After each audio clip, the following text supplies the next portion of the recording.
Monsieur le maire, cher Daniel, mesdames et messieurs les membres du conseil municipal, monsieur le président du Sénat, cher Gérard Larcher, monsieur le sous-préfet, mes chers collègues maires des communes avoisinantes ou représentées, mesdames et messieurs les représentants des forces de l'ordre, mesdames et messieurs les présidents d'associations.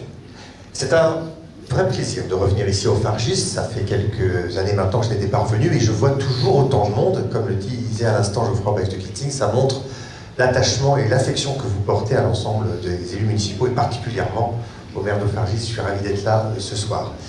Pour vous dire que, en termes de Rambouillet territoire et notre volonté, en tout cas de l'aménagement de notre sud d'Yvelines, faire en sorte, si vous voulez, mesdames, messieurs, que cette perle qui est au Fargis, d'ailleurs ce n'est pas exclusivement au Fargis, toutes les 36 communes de Rambouillet territoire sont magnifiques, mais au Fargis particulièrement, ce qui fait que vous êtes très heureux d'habiter dans le sud d'Yvelines, nous sommes tous attachés unanimement à le préserver.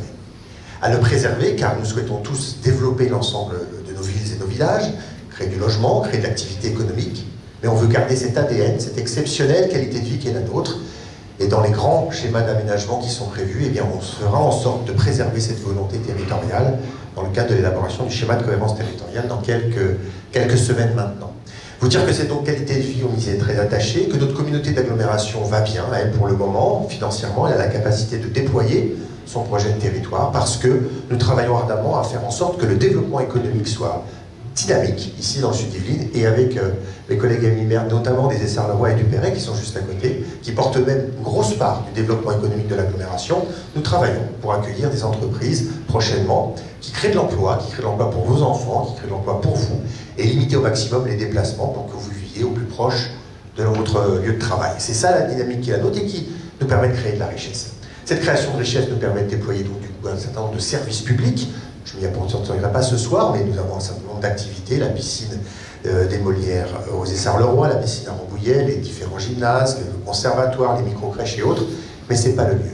Ce que je voulais mentionner ce soir, c'était le sujet qui nous occupe, puisque en refaisant mes calculs cet après-midi, j'ai constaté que Rambouillet territoire était la communauté d'agglomération la plus vaste des Yvelines, voire plus vaste d'Île-de-France, et que cette grandeur territoriale nous oblige à traiter le sujet du transport et de la mobilité.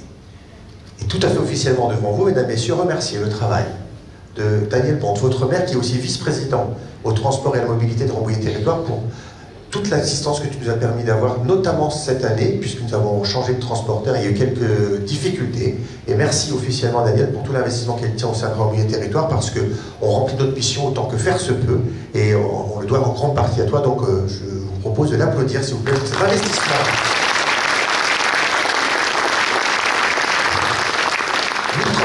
De faire de votre enfant en sorte, pardonnez-moi, qu'on circule mieux sur le territoire. Et ça se fait de main en main avec la région Île-de-France.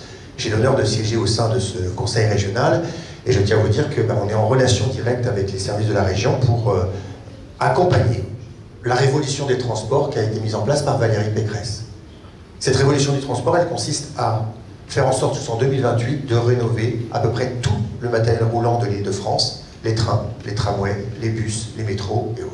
Cette révolution est en marche, et pour vous qui avez une gare ici à côté, soit aux Essarts, soit au Perret en Yvelines, vous avez pu constater que les rames ont été nouvelles, que la condition de transport s'améliore en jour, et c'est grâce à l'action de cette région, qui est la plus puissante d'Europe, que nous pouvons le faire. Un deuxième élément qui a été porté par la présidente de région, pas plus tard que ce 1er janvier, c'est la révolution de la billettique.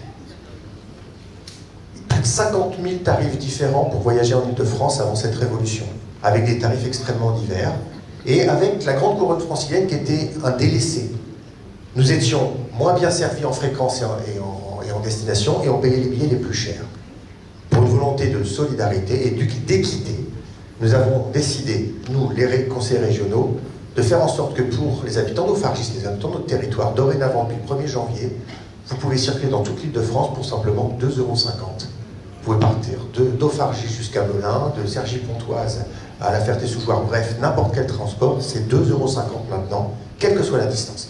Cette révolution du transport, elle va vous être destinée, elle fonctionne déjà, et je vous invite à vous rendre le plus tôt possible en gare pour pouvoir bénéficier de ce pass, parce que c'est un gros effort que la région fait, et notamment qui bénéficie à plein de la grande couronne francilienne. C'est cette révolution des transports qui est en marche. C'est la traduction de la volonté de la présidente et de notre volonté de faire en sorte que la région Île-de-France soit déconcentrée. Nous avons une des régions les plus concentrées d'Europe. La ville de Paris est la ville la plus dense du monde en nombre d'habitants au kilomètre carré.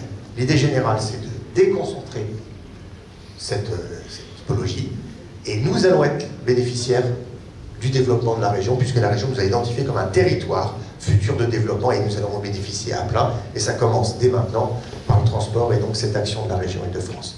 Monsieur le maire, vous avez évoqué les soutiens de la région et de l'agglo. Je vous confirme que, et également Rambouillet Territoire, mais aussi la région qui encore a des finances à conserver et à sanctuariser l'aide régionale, notamment des contrats ruraux et des contrats d'aménagement régionaux. Et la région sera aux côtés des communes pour continuer à les accompagner, connaissant les difficultés du département qui viennent de vous être rappelées. Donc vous pouvez encore compter sur nous cette année et les années suivantes.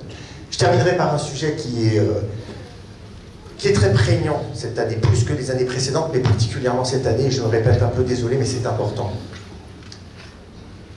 Dans les difficultés que nous avons traversées, depuis 16 ans maintenant que j'ai l'honneur de pouvoir être élu local, j'ai constaté que notre République tient grâce à l'action des maires et des conseillers municipaux. Ceux qui font ce maillage essentiel, cette particularité française, c'est unique au monde, et ce maillage, c'est ce qui fait tenir notre République. Ils vous ont aidé pendant la crise des Gilets jaunes, ils vous ont aidé pendant la crise Covid, ils vous ont aidé pendant la crise énergétique, et en ce moment, dans les tribulations et les turbulences que l'on peut connaître au niveau national, eh bien c'est grâce à l'ensemble de ces maires que notre République fonctionne et continue à fonctionner. Et vous dire qu'au Fargy, c'est tout ce qui vous a été présenté, que vous connaissez parfaitement, et pour moi un exemple d'espérance pour vous dire que tout ça finira bien par s'arranger, et ça finira par s'arranger par l'action de l'ensemble des conseillers municipaux et des maires et des agents, en tout cas qui travaillent pour vous et pour votre quotidien, pardon. Donc c'est un vrai message d'espérance. Au Fargy, c'est un espoir pour notre territoire. Au Fargy, c'est un exemple pour notre territoire. Et c'est en partant de l'ensemble de ces actions des élus territoriaux que je suis certain que nous redresserons notre pays. Donc, cher Daniel, chers amis, très bonne année à tous et gardons la foi, ça va revenir.